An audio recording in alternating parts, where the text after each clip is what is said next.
Hello guys, thank you for watching me. Let's start our third video. 1 or 2 days went past and the young man stayed on the farm. 1-2 روز گذشت و مرد جوان مونده بود توی مزرعه. Bamford liked him very much. بامفورد اون رو خیلی دوست داشت. He helped with the farm work. اون توی کارهای مزرعه کمک میکرد. But not too much. ولی نه خیلی زیاد.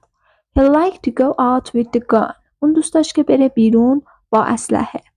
He liked to kill animals. اون دوست داشت که حیوانات رو بکشه. He liked to watch things. He often watched March. اون دوست داشت که چیزها رو نگاه کنه و بیشتر اوقات مارچ رو نگاه میکرد. She was new to him. Her eyes were exciting. He liked her words. مارچ برای اون تازه بود.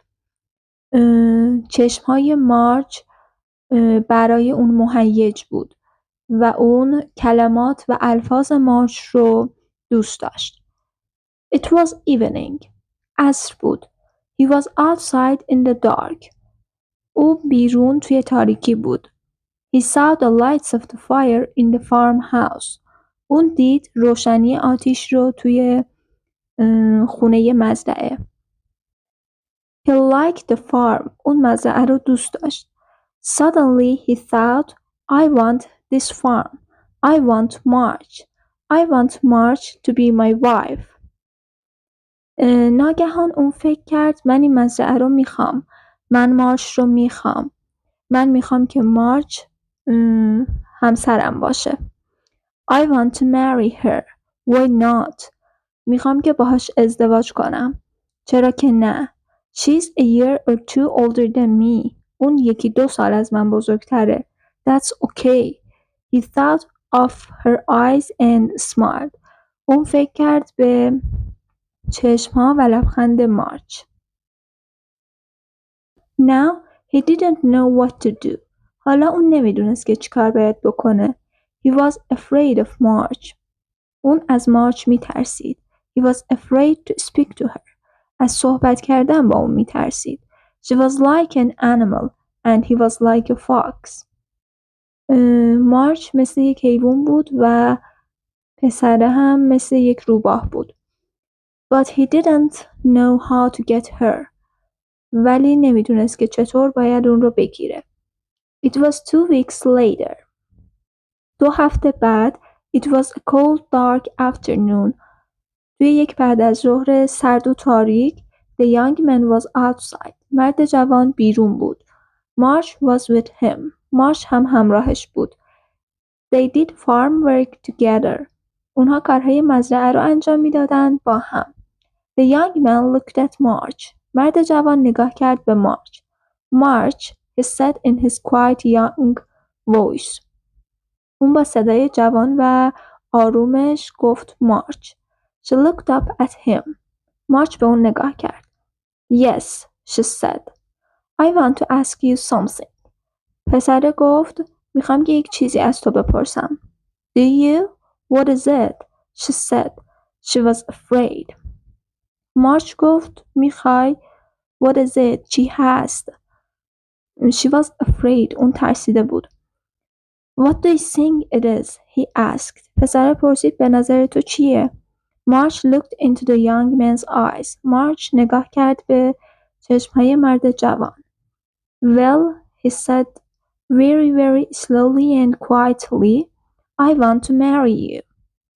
خب، مرد جوان گفت با صدای خیلی خیلی آروم و یواش من میخوام که با تو ازدواج کنم. March turned her face away. مارچ صورتش رو برگردوند. The young man was like a fire. مرد جوان درست مثل آتیش بود. Then very suddenly she spoke. بعد خیلی ناگهانی مارچ صحبت کرد. You don't know what you are talking about. تو نمیدونی که در مورد چی داری حرف میزنی. I'm older than you. من بزرگتر از تو هم. I'm as old as your mother. من همسن مادرتم. I do know what I'm talking about. من میدونم که در مورد چی دارم حرف میزنم. He said quietly. اون گفت به آرومی. You are not as old as my mother. تو هم سن مادر من نیستی. How old you are is not important. اینکه تو چند سالته اصلا مهم نیست. And how old I am is not important. و اینکه من چند سالمم اصلا مهم نیست. Years are nothing.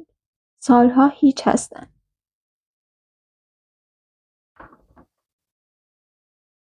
She listened to his quick, quiet words.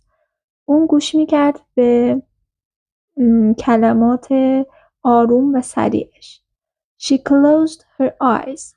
مارج چشماش رو بست. I can't answer. She said. اون فکر کرد نمیتونم جواب بدم. I want to marry you. You see. He said again quickly. من میخوام که با تو ازدواج کنم. همونطور که میبینی. اون گفت دوباره به سرعت. He waited for her answer. و منتظر موند برای جواب مارج.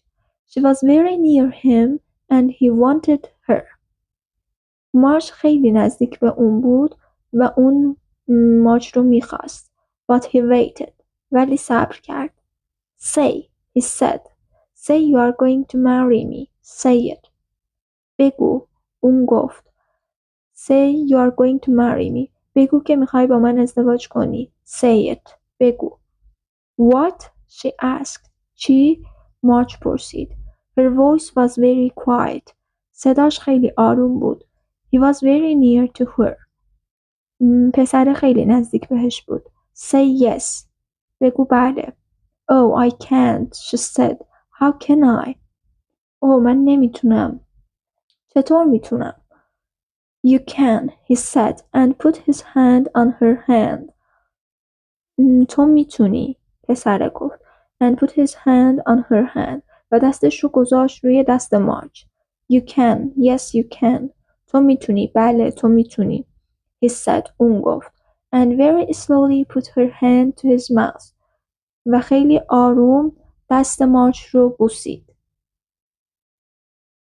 Don't, she said. نکن. مارج گفت. She opened her eyes and looked at him. چشماش رو باز کرد و به پسر نگاه کرد. What do you mean? منظورت چیه؟ I mean what I say, he said again. اون دوباره گفت من منظورم چیزیه که دارم میگم.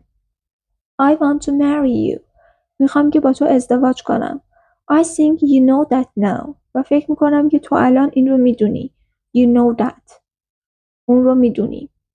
What? She said. چی؟ No. He said. میدونی. Yes. She said. I know you say you do. من میدونم که تو میگی میخوای. And you know I mean it too. و تو میدونی که منظورم ازدواج با توه. He said. I don't know what I know. من نمیدونم که چی رو میدونم. She said. Are you there? Bamford called from the house. اونجایی؟ بامفورد صدا کرد از داخل خونه. Come in, the food's ready. بیا تو. غذاها آمادن. March and the young man went into the house. مارچ و مرد جوان رفتن داخل خونه. Is something wrong? Bamford asked. بامفورد پرسید مشکلی پیش اومده؟ No, the young man said. نه، مرد جوان گفت. Bamford was quite angry with Henry. بامفورد کمی عصبانی بود از هنری. But she didn't know why. ولی نمیدونست چرا. She didn't like to look at him. اون دوست نداشت که نگاه کنه به اون. She didn't like his eyes and his face. بامفورد دوست نداشت چشمها و صورت اون رو. He was too hot, too strong. اون خیلی گرم و خیلی قوی بود. The evening was very quiet. عصر خیلی ساکت بود. Henry usually read or walked around the farm. هنری معمولاً میخوند یا اطراف مزرعه راه میرفت. He liked to walk at night and listen to the sounds of the night. اون دوست داشت که توی شب راه بره و گوش کنه به صدای شب. Tonight he sat in a chair and read. امشب اون نشست روی صندلی و شروع کرد به خوندن. Bamford looked at his long brown hair. بامفورد نگاه کرد به موهای بلند و قهوه‌ای اون. She didn't want him in her nice room.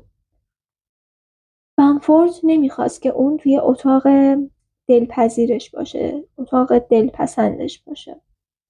The room was clean and warm with nice chairs. اتاق تمیز و گرم بود با صندلی‌های دلپذیر، مطلوب. The young man was not right in the room. مرد جوان دقیقاً توی اتاق نبود. Marge sat at the table. مارج پشت میز نشست. بامفورد sat in a small chair with a book. بامفورد نشست روی یک صندلی کوچیک با کتاب. Oh, Bamford said, my eyes are bad tonight. چشمام خوب نیستند امشب. And she put her fingers on her eyes. و انگشتش رو گذاشت روی چشماش. Henry looked up but didn't say anything. هنری نگاه کرد ولی چیزی نگفت. Are they? Marge said. اونها هستن؟ منظورش اینه که چشمات بد هستن؟ Henry began to read again. هنری شروع کرد به خوندن دوباره. What are you thinking about? تو چی فکر میکنی؟ Bamford asked Marge. بامفورد پرسید از مارج. What? چی؟ Marge said. In her head was the sound of the fox singing. توی سرش روباه داشت آواز میخوند. What are you thinking about? تو در این مورد چی فکر میکنی؟ Bamford asked again. بامفورد دوباره پرسید. Nothing, Marge said. I'm thinking about the sound of the wind. Nothing, هیچ چیز. مارج گفت. من دارم فکر میکنم در مورد صدای باد. Bamford began to read again. بامفورد شروع به خوندن کرد دوباره. She was not 30 years old, but some of her hair was white. اون هنوز 30 سالش هم نشده بود ولی بعضی از موهاش سفید شده بودن. Henry turned her eyes to Marge. Henry turned his eyes. چشماش رو برگردون به سمت مارج. She had a warm light face. اون صورت گرم و پرنوری داشت. She looked down at the table. و مارج پایین رو نگاه کرد به میز. In her head she heard the fox singing. توی سرش داشت صدای آواز روباه رو میشنید. There he is, she said and stood up quickly. اون اینجاست. مارج گفت و بلند شد سریع. Is something wrong? مشکلی پیش اومده؟ بامفورد asked. Who's there? Do you mean Henry? کی اونجاست؟ منظورت هنریه؟ Perhaps, Marge said. مارج گفت شاید. She didn't want to talk about the fox. اون نمیخواست که در مورد روباه صحبت کنه. At 9 o'clock, Marge brought in some bread and milk and tea. ساعت 9 مارج آورد کمی نون، شیر و چای. Bamford drank some milk and ate a little bread. بامفورد کمی شیر خورد و شیر نوشید و کمی نون خورد. I'm going to bed. من میرم بخوابم. She said. I'm tired tonight. Are you coming? من امشب خسته شدم. تو هم میای؟ Yes, I'm coming. Marge said. آره منم میام. مارج گفت. In a minute. یه دقیقه دیگه. تا یه دقیقه. Don't be long, Bamford said. Good night, Henry. Don't be long. دیر نکن. بامفورد گفت. شب بخیر هنری. Good night, he said. هنری جواب داد. شب بخیر. بامفورد went out of the room. بامفورد رفت بیرون اتاق. Come and sit down a minute. بیا و یه دقیقه بشین. هنری said quietly. هنری به آرومی گفت. No, I'm going. نه، دارم میرم. Bamford's waiting. بامفورد منتظره. March said. مارچ این رو گفت.